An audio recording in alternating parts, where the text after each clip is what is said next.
Do you want more success, more growth, more results? Then it's time for the Boundless Success Accelerator from the Modern Observer Group. This isn't your average coaching program. It's where top performers come to dominate. Weekly group sessions, on-demand coaching, a community that's got your back, and a power-packed library of tools to supercharge your business and career. No more excuses, no more waiting. Get in, level up, and start building the life you've been dreaming about. Visit us at modernobserver.com/boundlesssuccess to join today. Let's get you to the next level.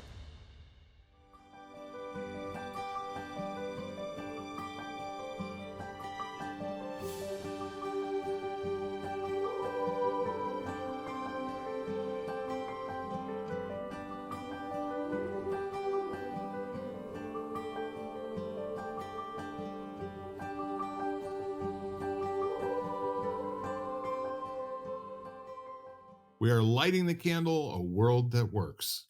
Hello, everyone. I'm Bill Carell, and I'm here with my co-host and good friend, Jan Jeremias. We are coming to you loud and proud from none other than Labor Day 2025. It's really good to be here. It's kind of an interesting vibe for me today and this weekend in general, because I just want to share with you that this would have been my dad's 91st birthday. And that's incredible, actually.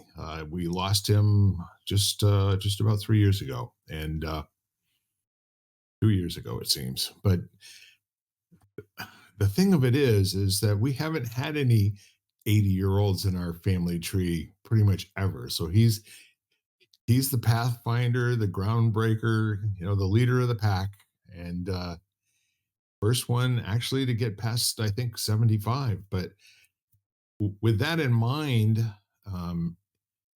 it's a good day to be quiet and a good day to be really just kind of mindful of how fortunate I am to be here and to have the luxury of missing him. Um, there are so many mixed memories. We all have bio cabinets full of random recollections, and some good, some not so good, and some, really, really awful, but at the end of the day, you put them all together, and all of those things that have occurred pretty much is what constructed us to be where we are and who we are today. Mhm. So I just wanted to share that with you, like as a place to jump off, because we always do jump off. And that's one of the things that I love about our conversations. I hope the folks at home agree with me that, kind of sharing things from the heart and what's really going on in our lives, maybe that makes access to being human and to relating to human beings a little bit easier, or maybe a little bit more accessible, if you will. I love that, Bill, and thank you for sharing that. And my I've been thinking about my dad a lot, and because I was reflecting on the fact that it's almost 3 years because my dad died not too long after your father, and he would have been he would have been 94 this year had Yeah. he lived. And it's always interesting. I love what you shared is like because when you remember, it's not only obviously the good memories that come back, it's everything, but it's everything. And all I could think of is, but that's a life, right? It's everything. And that's what's in a way so beautiful about what we remember, because we kind of remember it's um like a buffet of memories that we remember. And like you said, some are really are funny, some are very old from when we were a kid or, going through our lives, and some are at the end.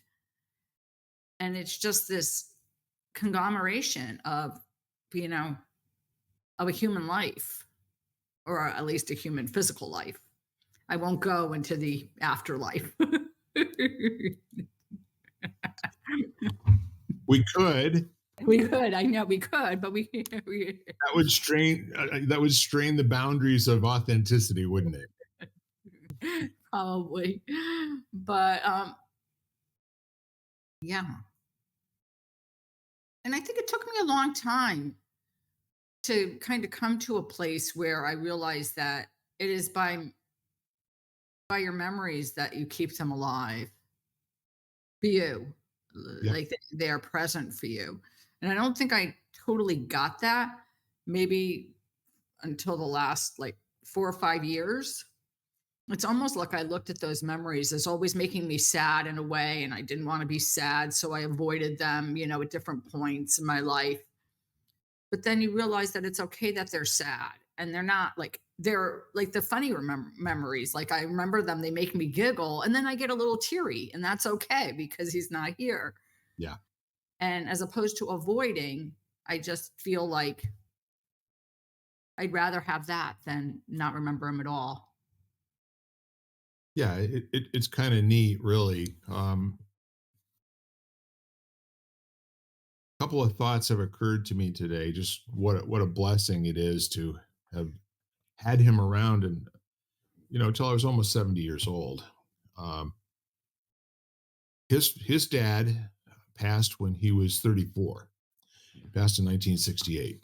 Um, and I think my dad was just starting to professionally come into his own, where he was moving up in a major corporation, had a lot of responsibilities, was starting to make a little bit of money for the first time in his life, really.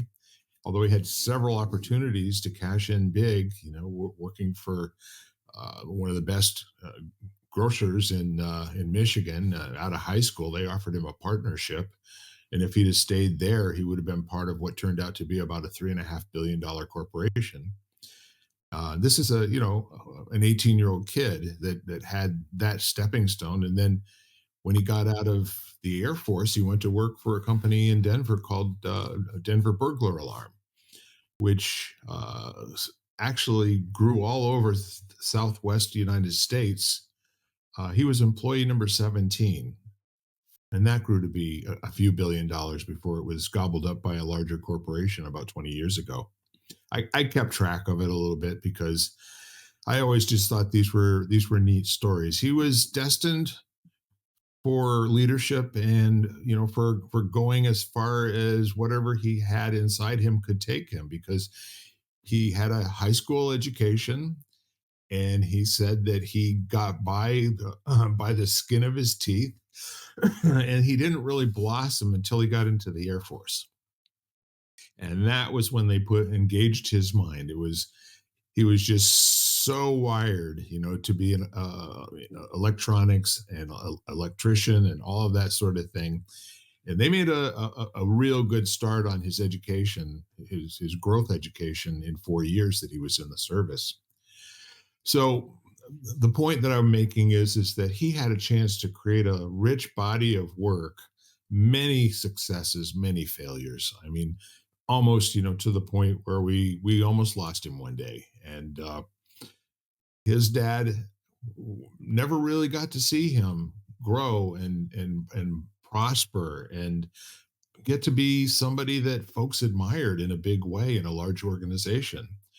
And I think that was really what was kind of cool for me, is I got to see him because I worked at EB also for a little while in between my stints in college, and he was a little bit of a character that had a had a good reputation, and very carefully his name was spoken with reverence when people said it, because he was pretty big. All that said, he worked for that company for just about 30 years. He got there in 63 and he retired in 93. Um, and then he was retired for more years than he worked, in his career, that fulfillment of all he did to get to that point. Now, in his retirement, um, it was kind of an interesting situation, because that for me was him basically saying that he would not be like his dad, who worked his whole life, retired from Chrysler in September, and the following February keeled over from a heart attack on his kitchen floor. And the irony of that, was just it was so important for my dad. He set a goal to be retired by the time he was 55 years old. Now, his boss that really took him under his wing and gave him the juice and all of the connections and everything for him to really prosper in that environment, he never retired. The man worked into his 80s, as a consultant to the federal government, all of the prime manufacturers and everything. And he thought the world of my dad, and broke his heart when my dad finally did retire. Not at 50, 55 as he had intended. And he usually was one for accomplishing his goals, but he hung around until he was 58, and then he finally retired. So all of those words, I'm hoping to share, just kind of a little, maybe something that will give you access to thinking of your own dad, or maybe your mom, or a family member of yours in a slightly different way. I can tell you the hardest days of my life, he was involved. The best days of my life, he was involved. And in the end, um, although while things were going on one way or another, I might have wished them away. Um, but now I'm glad that they happened, simply because the full expression of the human condition is to see what happens when things don't work, you know, and what are you made of, when that happens. And I have to tell you, there have been several relatives of mine that have been complete inspiration in that area. He's at the top of the list, and I don't think I could have said that 20 years ago. Mhm. We had a really, really important final chapter together. His last 3 years, I spent a lot of time with him, more time in the 3 years than probably any other 3 years put together. And we grew to a point where there really weren't any walls or boundaries or anything. It was just two people being real with each other. It was also his most vulnerable part of his life as well, because he had, you know, encountered macular degeneration, blindness, about 7 years before. And he really was in a position where if I made a contribution to him by describing and taking him on a long drive and describing what I was seeing and giving him, I called it rolling sighted guide. Uh, and I could get him laughing, and I would relate to stories that occurred around a particular place, and he would be right back there with me, even though he couldn't see a darn thing. Mhm. So thank you for letting me air that out. I've been sitting here in the quiet all day. My lovely wife is delivering Amazon packages as we speak. It's all right. I love it. Yeah, I mean, I was taken back to being with my dad over the past, and I would say, the past probably 8 or 10 years of his life between he and my mother. I probably had spent more time with them than I had, or maybe the last even more, than I had spent for probably the first, 30 plus years of my life. Um, and never, and always treasured it. Like, no matter what was going on, always considered that time very valuable, Yeah, to me. My dad was unique, and well, it was unique in the fact that, he grew up in the city. He was the first one of his, I think it was like he was one of the first people of my, like, my grandmother's family anyway. And I think my grandfather's also at that time, who had gone to college, who had, graduated from college. And I think they were extremely proud of him for that. The fact that he had a college degree and he had a master's and almost a doctorate. And I think that was really very, very, very, very important to him and to them. I mean, my father's father passed away a month after my parents were married, very young. yeah, So he never saw my father, like, and I think about that. I mean, I think, he never met his grandchildren. He never met, he didn't experience that whole, like, aspect of life. And I think about it now because my mother has 19 great grandchildren, I think. Wow. I know, and I'm thinking to myself, like, what a I mean, and she's, thank God, here and doing, I'm very aware. So that's pretty amazing. And I thought to myself, like, he didn't even meet his grandchildren. I mean, my father met his grandchildren and, and a few of his great grandchildren, quite a number of them. Yep. But my mother, so I just think that you start to look at, and then also as we age, I think we start to realize those milestone years, all of a sudden, and that makes us realize, we realize that, that the inevitable that it's going to happen to us. Like there's going to come to be a point where we're not here anymore. That's right. What kind of legacy do we want to leave? Yeah, we're going to leave one. And I guess the question is do you want to leave one that's thoughtful or do you want to leave one that's sort of happens? Neither one's better than the other one. It all depends on what you intend or want in your life, right?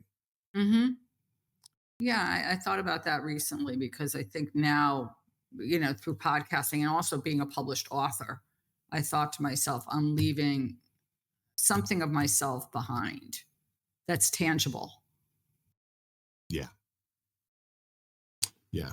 That's important. Mm. So to be responsible enough to intend to do that, and then also intentional enough to cause it to happen. Those are, the desire to create that is one thing, but the ability to actually live your life in such a way that it occurs is pretty special.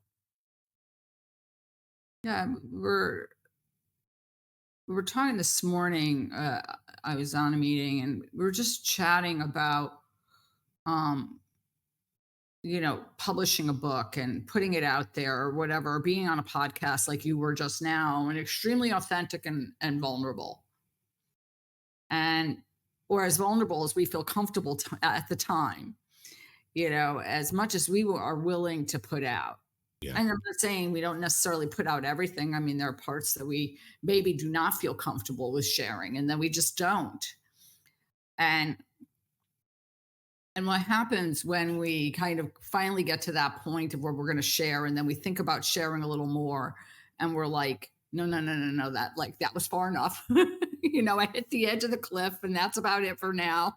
And not that that won't change, because like that might get, that might you might go there another time, but today that's about as much as I can, I can share with everybody. But it's a really interesting place to be when it's not, first of all, it's not necessarily people, so we put out this podcast, we really have no idea who's going to listen to it. It's different than sharing in a conversation with someone or sharing with some close friends or whatever, because they know you, you know them. In some ways it's great because they don't know you, so there's kind of this anonymity. And then in another way it's like, oh my gosh, all these strangers know about me or about my father or whatever it is you're sharing. Yeah, it's interesting to conceptualize our sharing as being authentic or not. And I don't know, I have kind of a litmus test for the difference between sharing and performing. Um, and I think the moment that you notice what you're saying and that it has something other than a special meaning to you while you're saying it, it falls over into that inauthentic performing, kind of arena.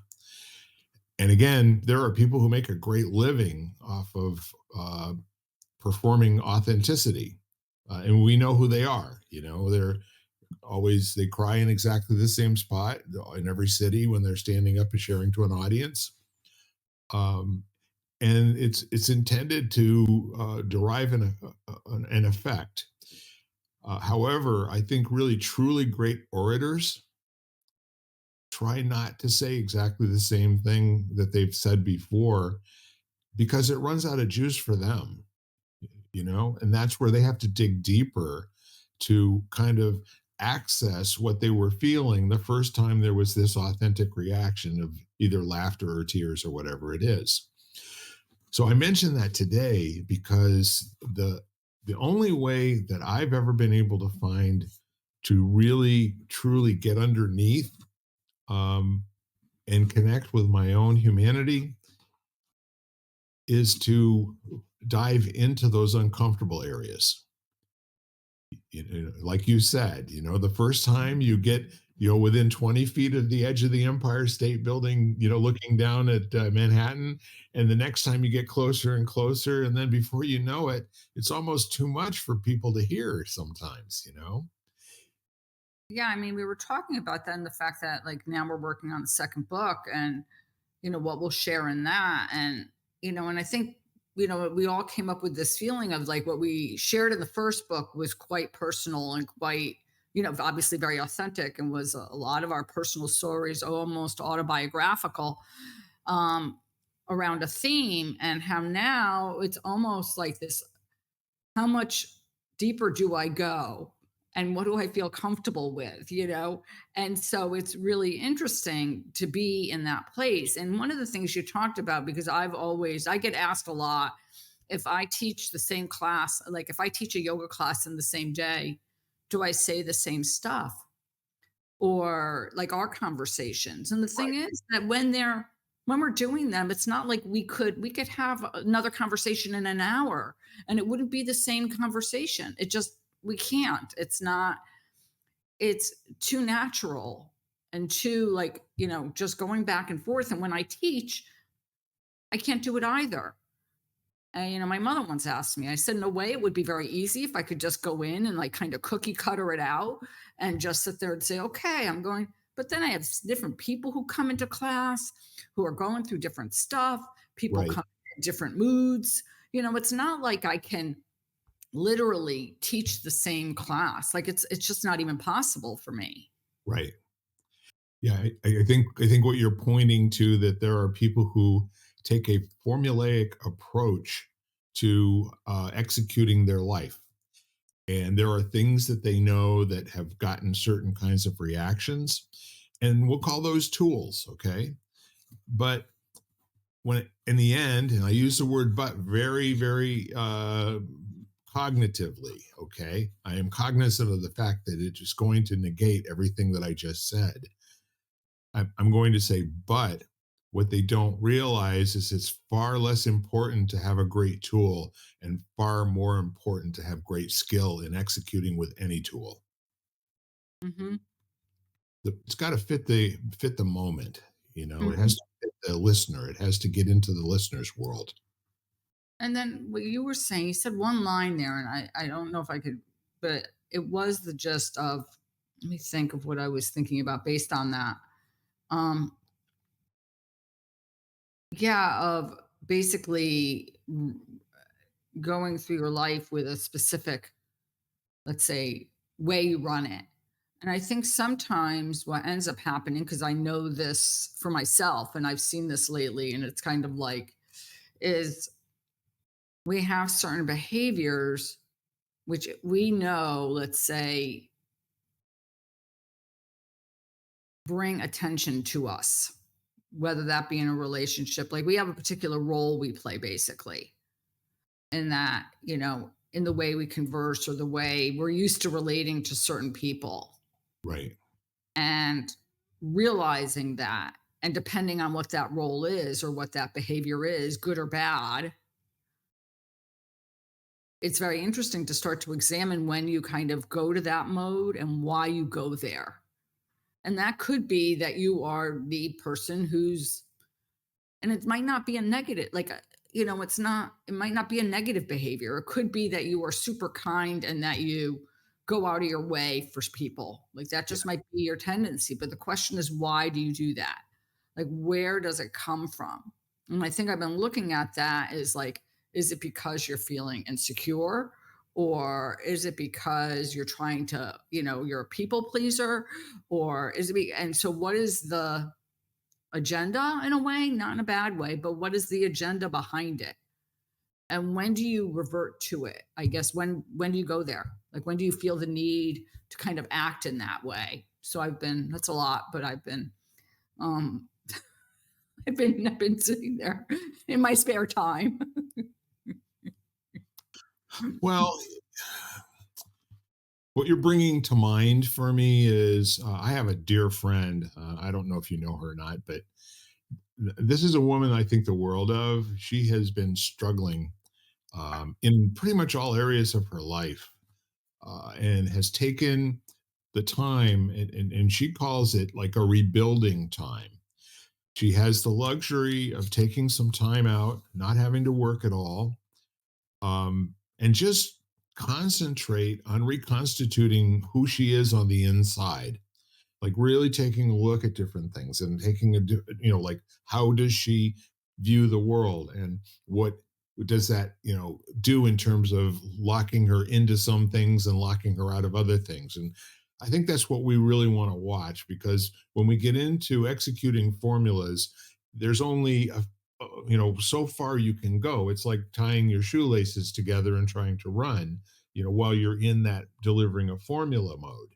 You have to be really adapt with, maybe you start with a formula from time to time that gets you to that place where you've got the guts to take a step forward on the top of the Empire State Building, you know however, the execution, that next step and the next step, comes from something new. It's a place you've never been before, so you really do have to conjure your energy from someplace else. And that's why, in terms of thinking of my friend, um hats off to her for deciding that the rest of her life is important enough for her to think it through, Mhm. you know? Yeah, and I think that, to me, that word formula almost seems to, coming back from my scientific, like, I don't know if I'm thinking of a particular, let's say, thing I do. I don't know if it's a real formula. It just historically served a purpose for me. Like, historically, I mean that it was created, let's say, during my childhood. Yep. It's a way of being, and let's say a way of relating to people. And it's not something that serves me in a lot of ways, and I would say almost every way, Right. but it is so familiar because obviously I've been doing it for umpteen plus years.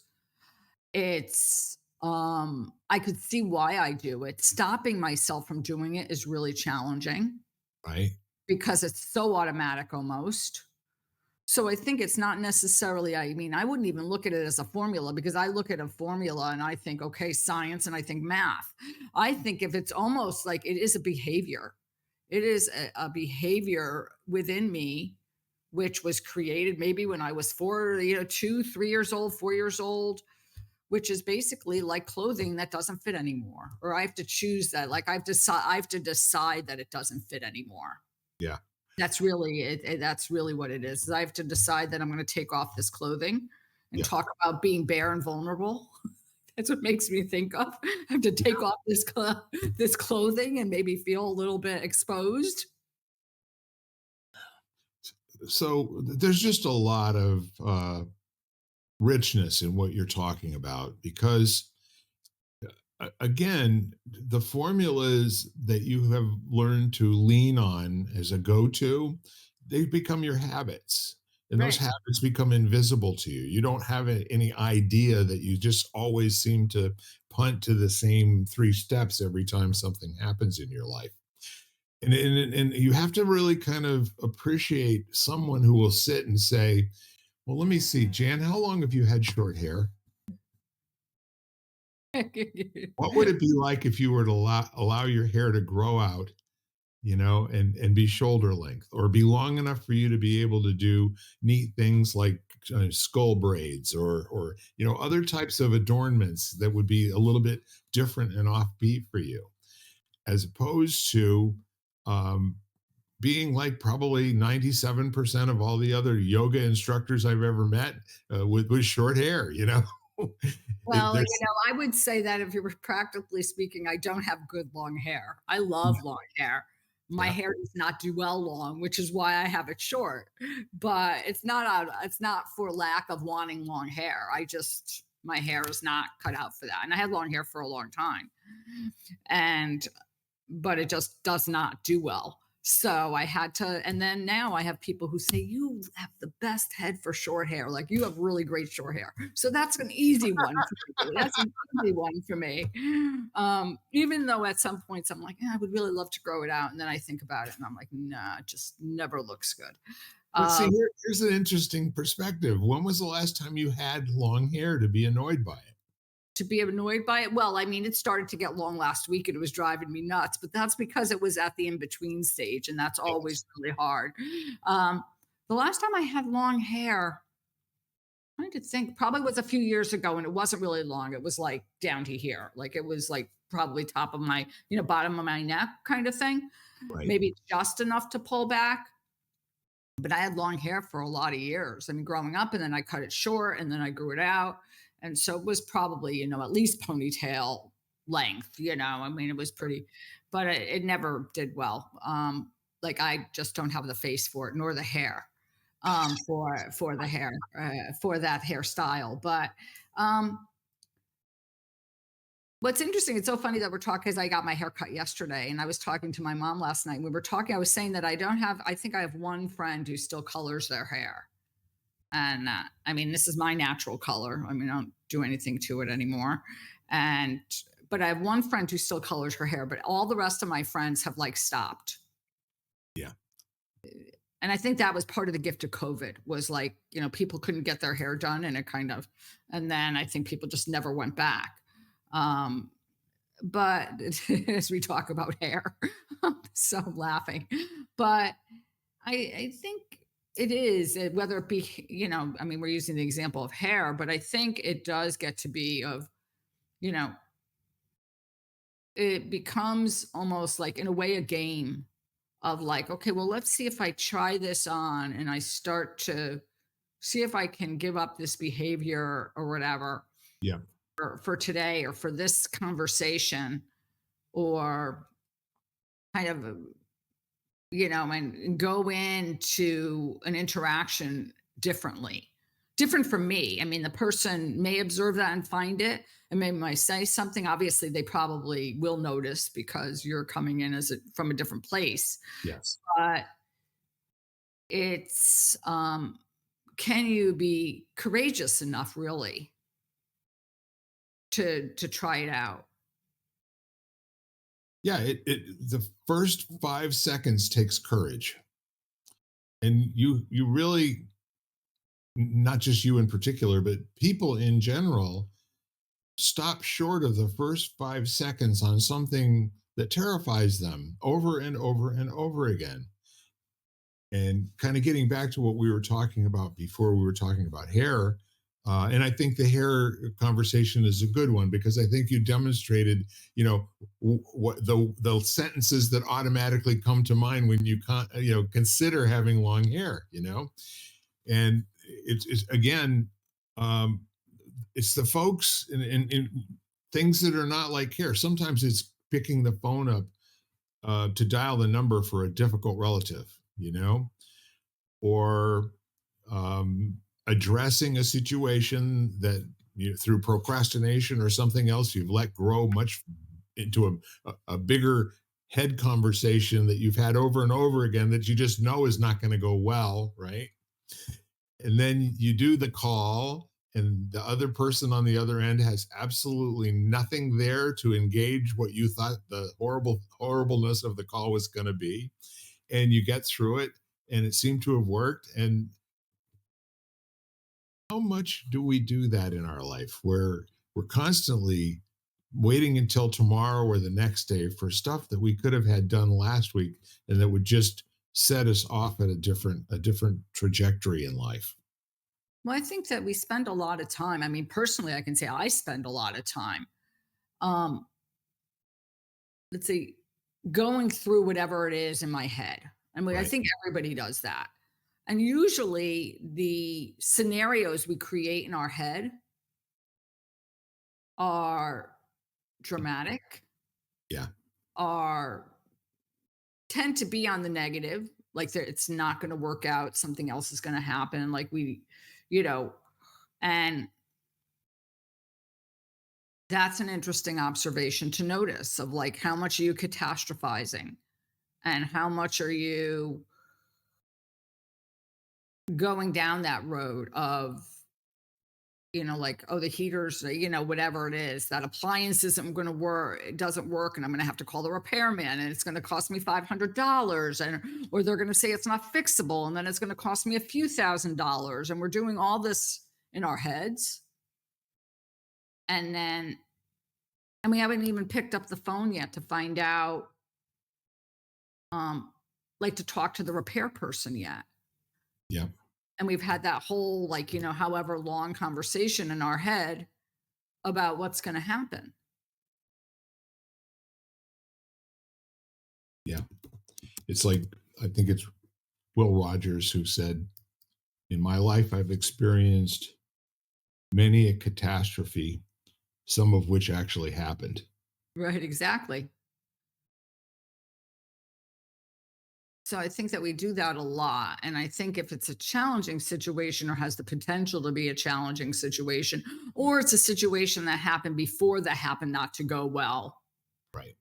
then it's a very easy place for us to go because we have an example already that where it happened. Like we've experienced before in the negative. Hmm. So then it's very easy to go down the same road and almost set ourselves up for the same thing happening again. Yeah. Yeah. I think what I really love coming full circle in this conversation is, um, I'm kind of personally left today in this a place where I noticed that I really could be a little bit more generous, a little bit more gracious, maybe a little bit more understanding and empathetic.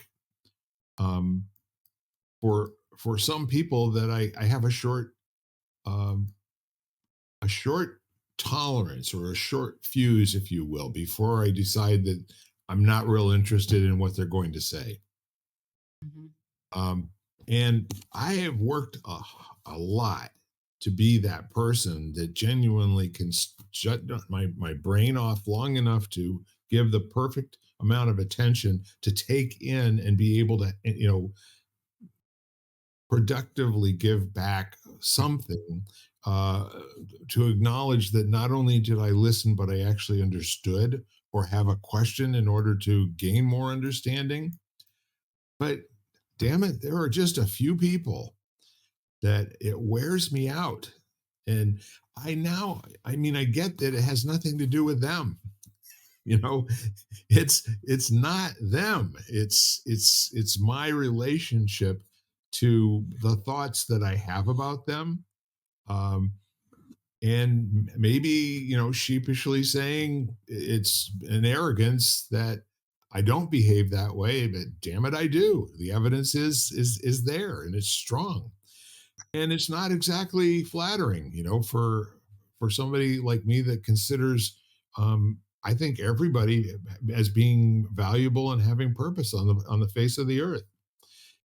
So I think the nice part of it is to notice that that's not only possible, but it does happen.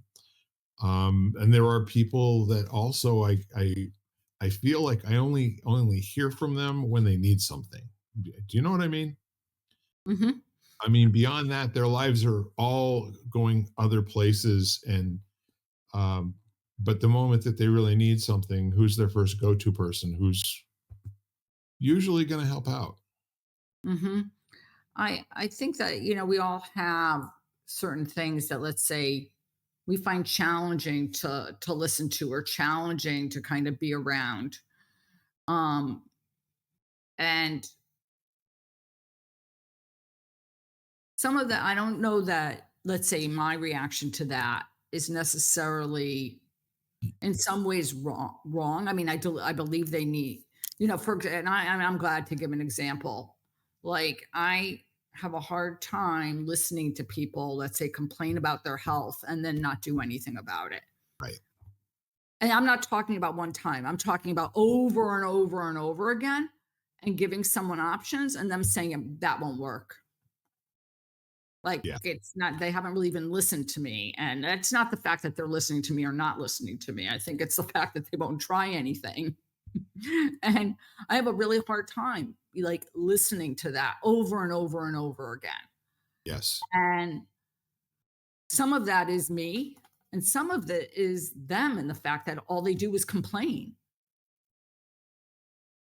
And, so I don't know that it's that like, some of it is my reaction, but some of it is their reaction and the fact that they don't try anything. Like they really believe that nothing is going to work. Right. And so I think, it's kind of both in a lot of ways. Yes. And so, yeah, I get what you're saying. And then there are those people who the only time they acknowledge you is when they need something. Right. So what I love about what you're saying is that each of us has this propensity to have two opposite extremes, almost like the front of the hand and the back of the hand. Like there's two major gears that we work, and one is being consummate artists at the ability to engage people in a complaint, um, and kind of coerce them or something else over and over and over again, that there's something wrong with you because you keep doing something wrong with the world because the world keeps giving this outcome to you, um, and they get something out of it. They get the feeling that they got listened to, maybe got a little bit of sympathy or whatever it is. And then on the other side, it's where it just kind of turns into the opposite gear, which is to be engaging and charming and lovable and smiling and all the rest of that stuff, but not a lot of grays in between. And the thing of life is to be engaged with people where you're getting muscle in the gray areas, or people who will basically say when you're complaining over and over about something that you're not doing anything about, that somebody says, you might want to stop telling me about that because there's no juice here left for you. I see you as being your own pain in the butt, so either do something about it or please don't bring it up in front of me because I have no interest in hearing you say it over and over again when I see all you have to do is take one step forward and stop with this self-talk. Mhm. So good friends will do that for you. Mhm. If you're adopting a kind of a, like my mother used to be a what I called she had a conditional drawl. When she was speaking with folks, she would slide into a Southern thing or slide into a Midwestern thing or slide into an educational thing or whatever. And it was like,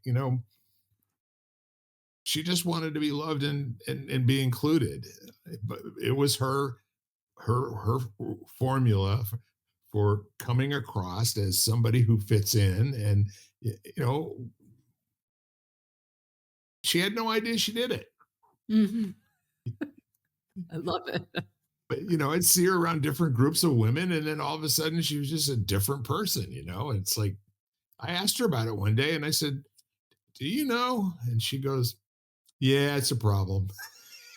Well, actually, I don't, in some ways I don't really know that it is because I think we come to every conversation basically like, we are not the same with every single person that we have in our lives. Like we have different sort of roles we take with different people. Yeah. And that's, we have to, and I think that's part of the gift of like, sort of like, almost like not a chameleon in a bad way. It's not like you're being inauthentic. You just have different things or different things you say to different people and different ways you present yourself and everything. that's just the way we are. But I do love the fact that, first of all, that I can just imagine your mother. So I have this image in my mind now of like her reverting. You would have loved her. She was a pain in my backside, but you would everyone loved her, I would okay? have loved her. No, I'm kidding. My mother, everybody loves. I mean, my mother is just she's just a really super nice person. She just really is. But it makes me smile. But I can just see your mother. I was just like, just I'm taking on like I can like those accents are taking on different images in my head, kind of thing. Like you put on a different hat, and yeah, have a different, a different accent or different drawl.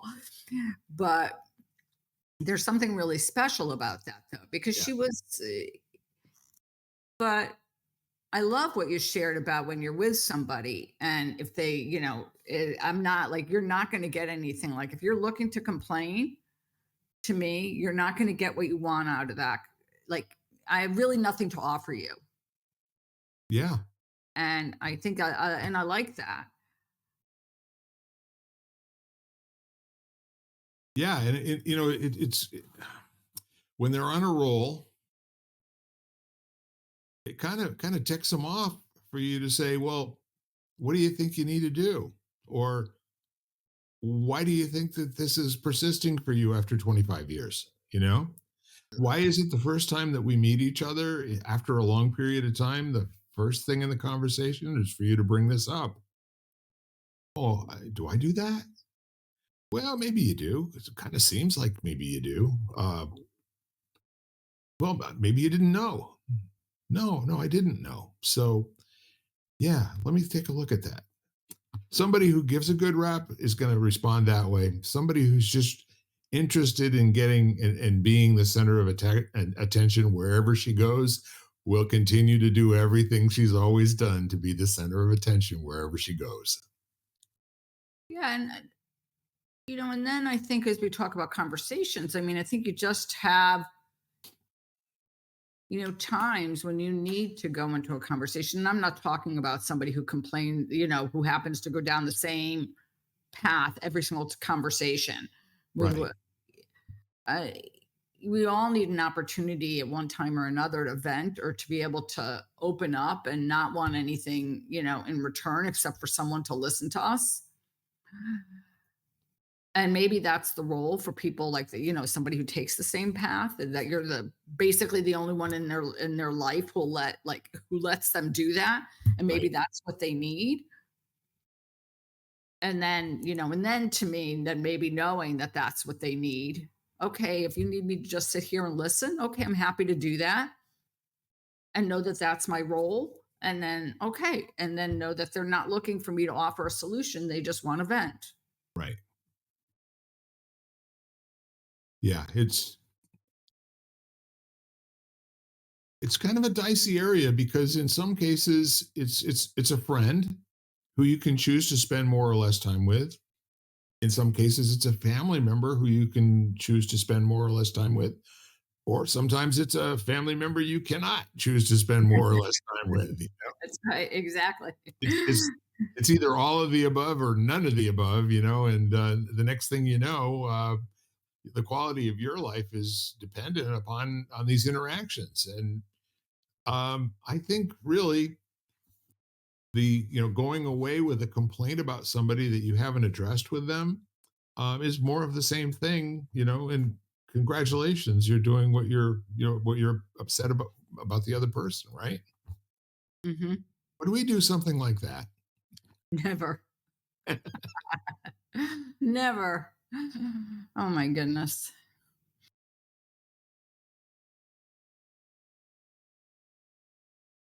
well, I want to declare something right now, and it occurs to me right in this moment, and I just want to I want to share. Um, I do acknowledge you for the strength of character, um, your purpose in life, and how I think you're connected to it in a way that's extraordinary. And I also really love how generous you are with your insights and thoughts for other people, especially in the conversations you have with me. I Every once in a while I'll trip over what you're doing in a podcast with somebody else and I'll listen to it for a little while. And clearly the conversation that you're having with them covers another whole realm away from what you and I are typically talking about. And I find that that's really great. And I also find that when your clinical aspect kicks in and you're starting to talk about health and wellness and that sort of thing, you're clearly someone who is eminent in that conversational arena. And I'm just really blessed to be able to spend this time with you, and I appreciate it. Oh, thank you, Bill. Thank you for your time and your, I don't want to say guru-ness. I don't know. I wish as I use that word sometimes, I'm like, I don't really know if that's a word, but everybody knows what I mean. Um, well, thank you. I appreciate that. I Yeah, I tend to. It's very interesting as I become almost in a lot of ways more reflective, and with that reflection comes awareness. Yep. Like and moving out of, which has been a long time, um, kind of coming to me, and that has taken a long time to get here, is the understanding that when you're aware of something that you happen to do, that you happen to say, that the way you are with people, Yep. is not to go down a whole rabbit hole of being self-critical. Is one that it's like, oh my gosh, it's something that I have to fix, or I did this again.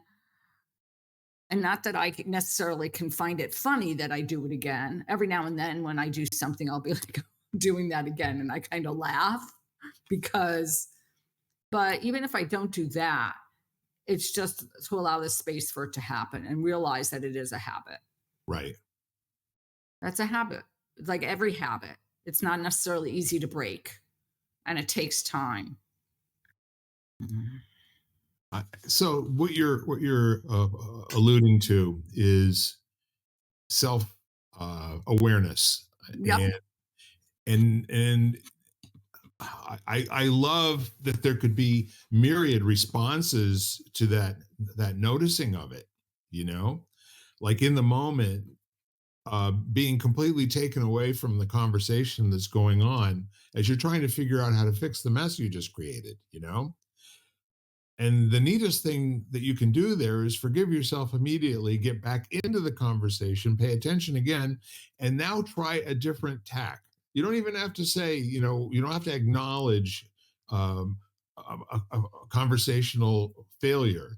What you can do is step back and say, let me take another shot at this, and then now bring your insight um, through your question that you ask, and not necessarily take the time to figure out that you did something you need to apologize for or anything like that.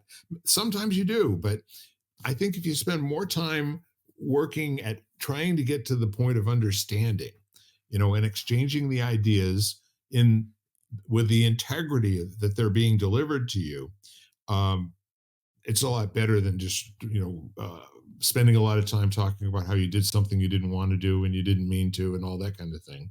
I don't know. What do you think? Yeah. Well, I think that if you can take the time to, even if it's originally, um, one is to figure out why, whatever that is, to figure out why you do it or where it comes from. To try to get to the root, like what you might perceive as being the root of whatever that is. Okay. And then once you're there and you realize it, so you do it again, or you're trying to, you go into a conversation, a relationship, whatever, and you do it again, is to notice that. And for me, it's to remind myself that it is not that situation that happened 50 years ago. That for whatever reason, there's no reason for me to feel threatened. This is not the same person that stood before me and yelled at me and made me feel, like I was like insignificant. It's not them. They might have said the same words that that person said, but that's it. that scenario, that situation that you are presently in is not the same. Right. And I think I have to remind myself, and at points in a conversation with that person, like now, I might have to remind myself of that multiple times to sit Yes. there if I start to have a reaction and say, remember, this is not the same thing, you know, and it gets easier. And sometimes maybe you do it once, and in the beginning, you have to do it multiple times in a conversation. And Right. yes, you might get a little distracted because in your head, all of a sudden you've left because you're back there 30 years ago, wherever, like you went back to like, eons before when you were like in this really horrible situation, or maybe you just, you were embarrassed, for during something. Yeah. Or maybe you have a reaction that you don't completely understand, but it takes you out of Right. the conversation. Right. The technique that I use when I do that is just to notice and then redecide to re-engage and listen and to actively listen. Mhm. And then every now and then, if I can't, like, if I really feel like I missed something, I now own up and I'll say, like, sorry, I got distracted for a moment. Could you Yeah. repeat that? And I've learned that that took a long time for me to do. Yes. Sit there and admit that I had missed something and then say, I'm sorry, I spaced for a minute. Can you repeat that for me? Yeah. Yeah, you're pouring your heart out to me, and I'm thinking about what I'm gonna have for dinner tonight, you know? Right, exactly, exactly. I'm back now. Back now, exactly. I always say that, like, I wrote my post this morning was like about taking yoga off the mat, or like, and into the world, like what it means to like do that, and how my teachers said that, and what I felt like the practice had taught me through the years. And I said, and how often are you on the mat and you're there in class and you're thinking about what you're going to cook for dinner? You're not present. Like you're thinking about like, oh my gosh, when I get done with this class or when I get done with this practice, I've got to do this, and this. And then all of a sudden it's okay, come back. Like guide yourself back, put on those like for a moment, put the brakes on your brain and come back. Yeah, I can tell you, off and on for the last year, I've been doing chair yoga pretty much every day. I mean, I've knocked it off for as much as 3 or 4 weeks at a time, and then come back again. But for the last 3 weeks, I may have missed one day, but every single day, I'm to the point right now where my core strength is noticeably different and improving, and also um, the the reaction at the early part of the training session is to notice how much more time I have left before the damn thing's going to be over, and then I Exactly. get to bring myself back and go, okay, right, good, so that was fine, not your best effort at being a good human being, but let's see what we can if we can build from there. Absolutely. I mean, there are days where your mind is just always off, like whatever. And then Yeah. there are days where you're really, really focused. And yeah, I mean, I think part of my practice through the years, part of the reason I got so into alignment was because it gave my mind something to do. It Yes. was a very good way for me to anchor into the moment if I really became very precise with my form and things like that. It was a tool, it was another tool to keep on directing my mind into the present moment. And so that was the mechanism I used to keep present. It's perfect. um, I think any little tip that we can give people in terms of leaving a bread trail, back to being on the active, responsive, engaged part of your life is probably a kind of a cool little tip. And I just want to caution everyone, it's something to try on and see if it fits for you, and maybe engage it and then improve it and increase its abilities in your life. Um, I think that's leading me to another question. I'm very excited that you are working with a group of authors. You've completed a book, and we are inviting these other folks to be our guests and engage with us over the next several weeks. So, would you like to say a few things about that? Sure. Yeah, I'm really excited. So, we're seven of us. I'm not sure. I think at least six of us will come on and do an episode. Um, who got together and wrote a book called Simply Becoming. Right. And it's a beautiful, beautiful um, compilation of stories of each one of our stories and how we came into this kind of philosophy of living simply and what that meant for each of us. Right. And we're all from different parts of the world, different ages, different genders. And it just was so beautiful to see us all come together and unite in such a beautiful way and be able to connect on such a deep level. And so, yeah, it's been an amazing, amazing journey together. And so now we're moving on to our next book, which is going to be called Simply Belonging. And we'll see where that goes. But it's been a beautiful, just extension. And I think it was so beautiful because we were from different parts of, to me, we were from different parts of the globe. And yet we all came together with very much the same beliefs and same philosophies on life and views of success and connection and Mm, basically being a human being. thank you. It's a nice heads up. We've got great things coming, ladies and gentlemen. So, I think we're at that point where it's a good point for us to kind of wrap. Few summarizing thoughts for today's conversation, Jan? Um, yeah, I wanted, first of all, I wanted to go back to how we opened, which was honoring your dad. And those are our relationships and how we interact with, that's the gift of like we look at ourselves and how much we learn from our interactions, not only with ourselves, obviously, but with other people. And, someone like a parent or another person who's in your life for so many years is such a gift and a mirror to our experiences. And so I look at that, like I look at you and then the way you describe him, and it reveals more to me about you as a person as you share that story with us. Mm, And it's a way for you also to remember him.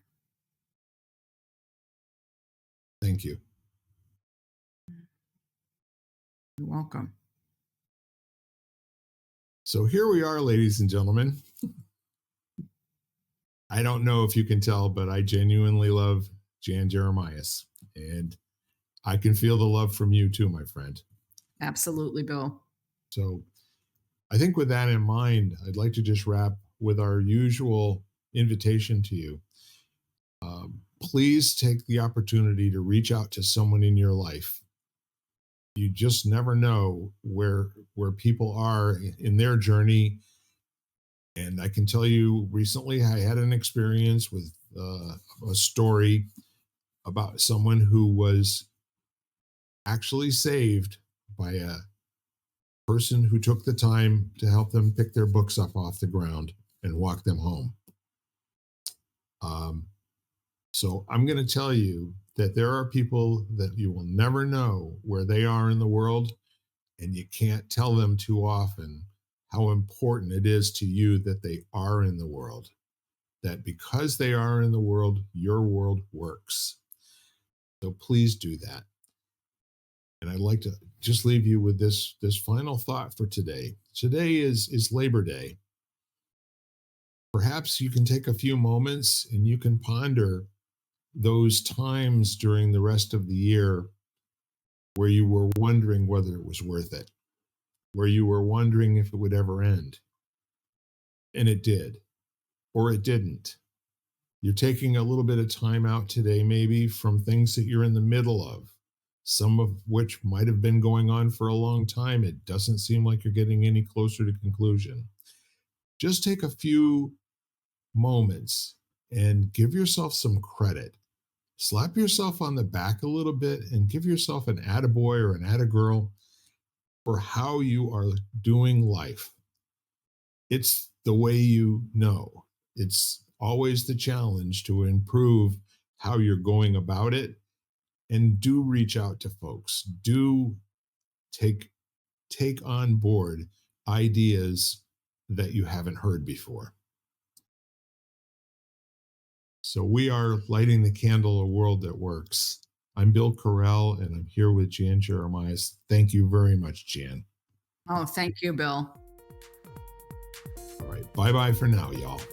Bye-bye, everybody. You've been listening to Lighting the Candle, a World That Works, part of the Xvadio podcast network. You can catch every episode of Lighting the Candle, as well as the rest of the network, at xvadio.com, the Apple Podcasts app, YouTube, Spotify, iHeartRadio, Audible, Amazon Music, and wherever you find podcasts.